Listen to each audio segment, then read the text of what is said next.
Kichiklikte Büyüklük namlı kitapның 3-cü qismi. Çakmak kabi esla.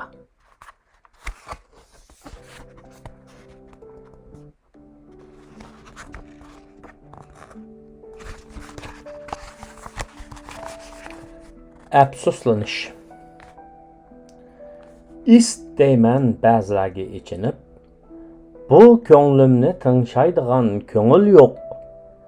İntilidu məcruh dünya kuyga, quluqi saq, hem ularda köz oçuq.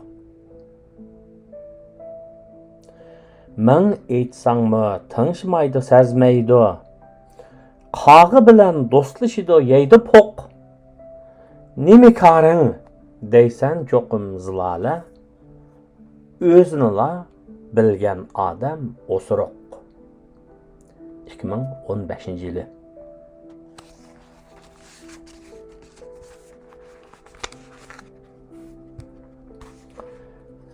Kızık Cahan. Boğulanın hikmetleri elmi saxtın, evlatlarga nurgun ilim berip gelgen, duçar bolgan çağlarımda qiyin işqa, oylanıman ular bizge nemi degen. Köz aldımda boluvatkan vaqalarga, gahi temkin ve ba'zida temtireymen. Yanar degen ular bizge nemi qilsang, yamanlık qıp yaxşılıqni tapalmaysan. Qarab baxsam vaqt rastla adil iken, haman bir gün eskilerini jaylaydı iken. Bir çağlarda hukuk baylık şöhretide, qiniga patmayı çekten aşqanlarni, sap tuygu ve sadakat güysizlerini, goya cahan şunun tekli oylap kalgan, fazilatsiz, qarnı toymaz aç gözlerini. Arğamçını uzun koyup sınaydı iken, künde emez kelgin edi tölem günü, şanı şavket tağlarını taşlaydı iken, özü bilen ketmeydi iken kılganları, balıçaqa ulağımı yanıdı iken, bir çağlarda uzluqını qametini köz qılıp altın kepi xəçligənlər. Yaşlıqıda şiret tartıp püçək yaşap, bilim üçün azraq vaqt bermigənlər. Vaqt ötüp qalmağanda eşnemesi, puşaymanğa qaça izləb yürüdü iken, yaş çığdı canlıq yaşap azmağalla, yıl össüm o pakızgını qeriydi iken, hukuk bardı pulu bardı taymağalla, yaxşılıqni ziraattek teriydi iken, kim eytidu adalet yok dünyada dep, ölmüsüla adam onu köreydi iken. 2017 yılı 23 dekabr.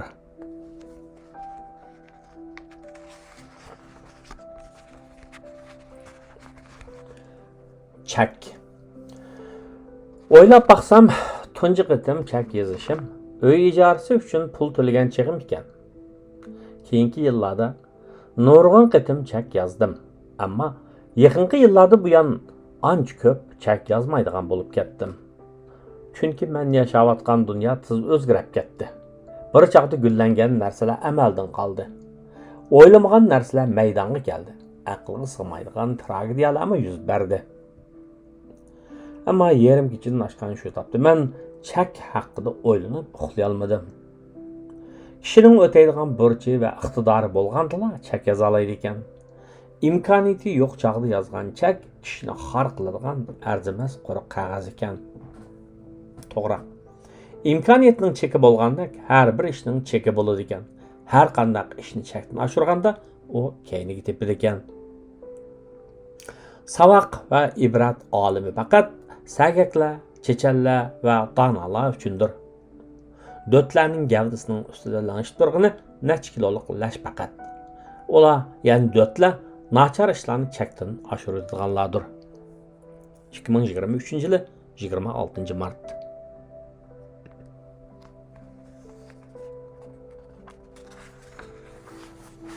Taşlıvatgim kelmeydi. Koğuni narslarni taşlıvatgim kelmeydi.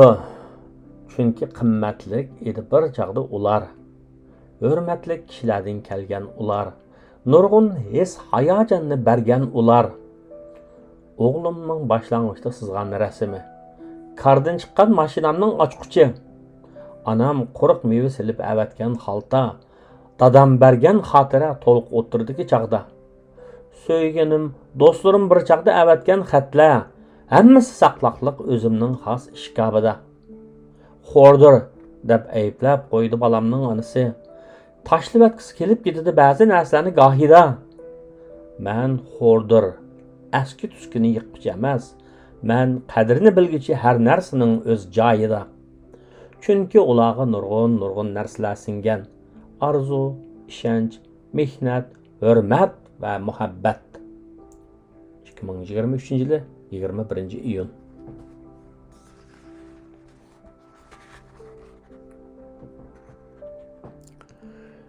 Сөйгü nima? Kechining qorong'iligida balkonga chiqsam, so'rab qoldi yuzimga so'ygan shamollar. Сөйgü nima? Сөйgümi qerib ketamda odamdak. Shu an esimga keldi.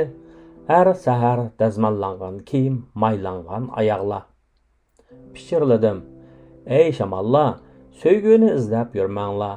Ko'chaklardan, afsonalardan, ajoyib so'zlardan. U hayot sen og'rib qolganda berilgan mehrlarda. U poraklaydi, berilgan yordamda beshingga kun tushganda.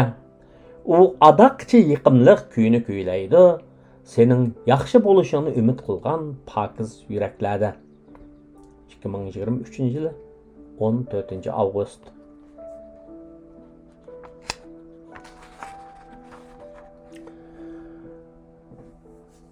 Bir ömür uncha uzun emas. Agar buni o'qisang, cho'qim o'ylanib o'qi.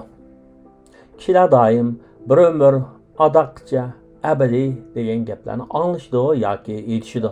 Uning ma'nosi balkim nurg'un odam tushunmaydi. Bir umr uncha uzun vaqt emas.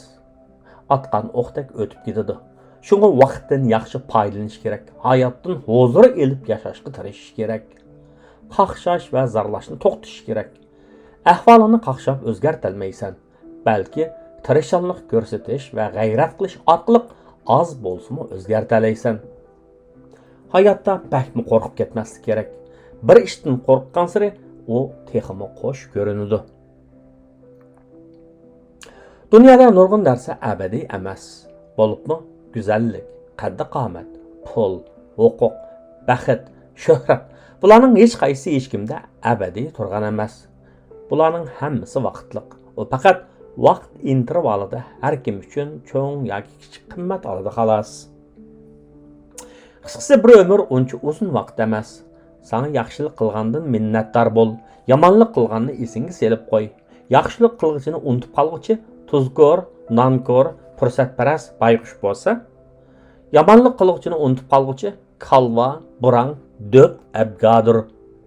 Bu qisqagina hayotda yaxshilik qilg'ich bilan yomonlik qilg'ichini ayirib yashashni bilsang, kishilik xaraktering bor bo'lgan yaxshi odam bo'lasan.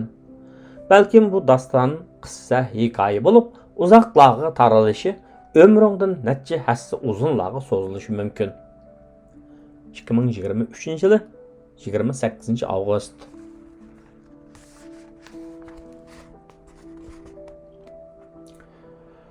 Kitap o'qishdan huzur tepish. Hayotdagi ba'zi narsalar va ba'zi ishlarni davomli o'ylash vaqtini isrof qiladigan ma'nisiz ishlardir.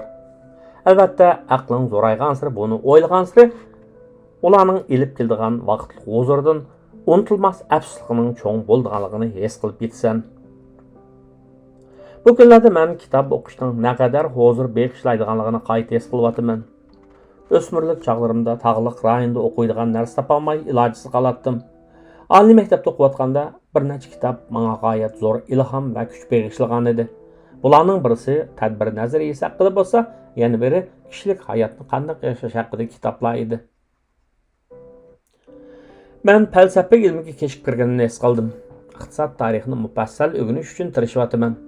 Zamonimizdagi dunyoda texnikaning dunyoni g'oyat zo'r darajada o'zgartirayotganligini bayon qilgan kitoblarni Sıfırlıq pol və sünni aql, yəni AI, eglik tiklash haqida kitoblarni mərhum Abdüşkür Məhəmməd Eminning əsərlərini intayin iştiyaq bilan o'qiyotman, o'ylanyapman və huzurlanyapman. Adam qılmagan işlarga ökünməsligi və qılalmaydigan işlarga yang turmasligi kerak. Dünyanın işlərdə adaletning hamon öz yo'linishini topadiganligiga ishonaman. Gerçi bu vaqt ketilgan ish bo'lsa-mu, mümkün emasdek ko'rinsa-mu, hammani to'g'ri yo'ldan topadi.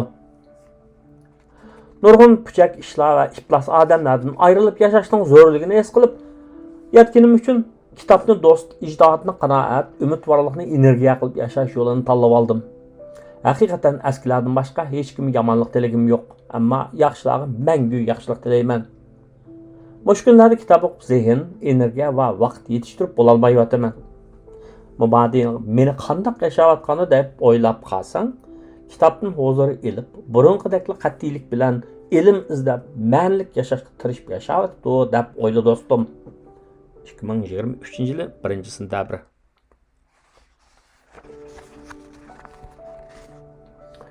Əslərsanmı? Mən bir çağlarda yaxşı görüb anlığan şundaq temidiki naxşı buladigan, əsləməmdigan dəvatman şu tap özümge.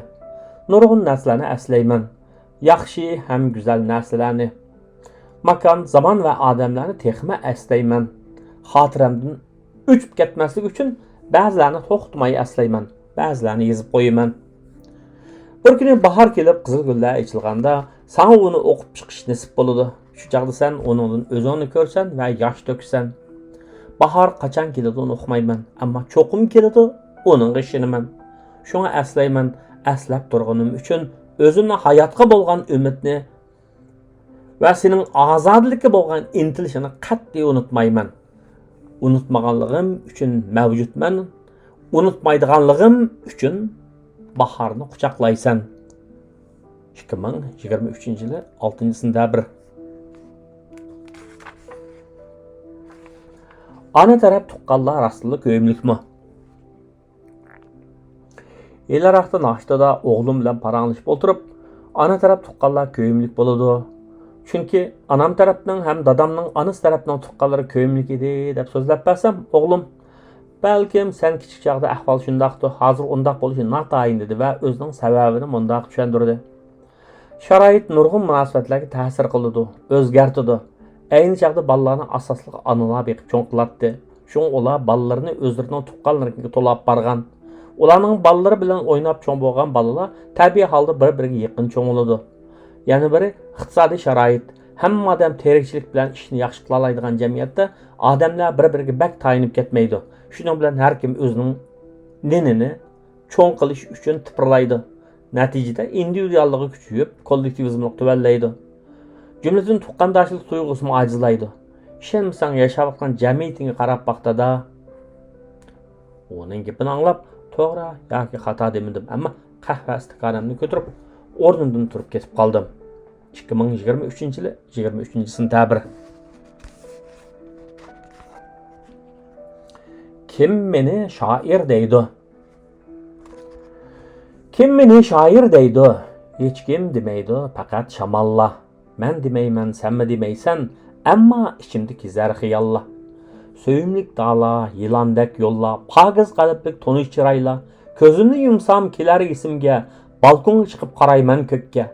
Pijildap yürek jığıldar tinim, seyğinişlerim boludu marjan, pichirlishimni anlap shamalla, söyüp ötüdü lirik sıman. Şiir yazdın dep qo'shal bo'lgandek, yürüp ketidi yiroqqa hamon, sen bar zamonga yuzlanib taman. 2023 yili 13 oktyabr. Tağ va bog'. Bog'ning ichida yashayotman deb o'ylayotganlarning kallasi quruq, o'ylaydig'ini moddiy narsalar. Tağning ustiga chiqaman deb yashayotganlarga dastak bo'layotgani rivoyat, go'zal xiyolning ustiga qurilgan ma'naviyat. To'g'ri, har ikkisi yashayotdi, o'zininkini to'g'ri deyishib.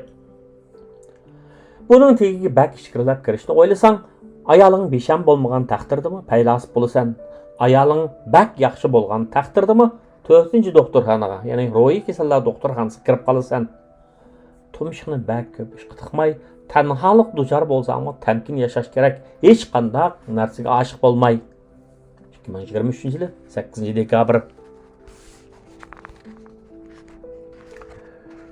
U yerning qish fasli bak go'zal. Nurg'un qishlarni ko'rdim, ammo u yerning qishidek go'zal qishni ko'rmadim. Uzun yillar o'tib ketgan bo'lsa-mu, u qarliq dala, u qarliq sayna, u qardak oq ko'ngillar, u qar uchqunlaridek oson erib ketilgan sevimli dillarni unutib ketolmadim albatta. Odamning mavjudligi yo'qolganda hamma yo'qoladi. Yo'qolgan ekan unutiladi. Demak, unutmading degan gap, sen hayot, ular hayot, u yer mavjud degan gap. Nemis faylasufi Kant odam bir oqqan daryo suyidan ikkinchi qatim kecholmaydi degan barhaq. U daryo suyi yiroqlarga yiqib ketadi, ammo uni kechganda paydo bo'lgan es tuyg'u daryodan kechuvchining aslimizda qoladi, toki u bu dunyodan ko'chib ketguncha yoki aqlini yo'qotmaguncha. U yerda dekabr kunlarida bakli qor yog'atdi. Bu oyda tug'ilgan savoqdoshlardan sinfimizda bir nechamiz bor edi. Shunga har birimizning tug'ilgan kuni bo'lganda 2-soatlik tanaffus vaqtida savoqdoshlar maktab kutubxonasining oldida qor ustida tizilishib xotirasini yushatdik. Bir kunda tug'ilgan 2 savoqdoshimiz bo'lsa, har birini ayrim o'tirg'i elib rasmga tushatdik. Yoshlik kartinalarimda saqlanib qolgan yana bir dekabrdagi qorliq rasmga tushish xotirasidan birida men tunji qidim kinoga elib chiqqan qizmi bor. Hozir kaynimga o'rilib, ashu yaga, ashu faslga, ashu qarliq saynaga qarsam, bir xil qaynoq xo'shallikni his qilaman. U chaqlarda cho'lponlar qo'ldagi telefonda emas, yuragimizda, o'ylarimizda bo'latdi. Haqiqatan ajoyib chaqlar edi u. Lekin men bu yerning yomg'irliq dekabrda lab-lab qilib yog'di qor degan naqshini izlatib anglayapman. Haqiqatan yaxshi aytilgan naqsha. Barliq qimmatliklarimga go'zal qorliq dekabr yor bo'lsin. 2023-yil 10-dekabr.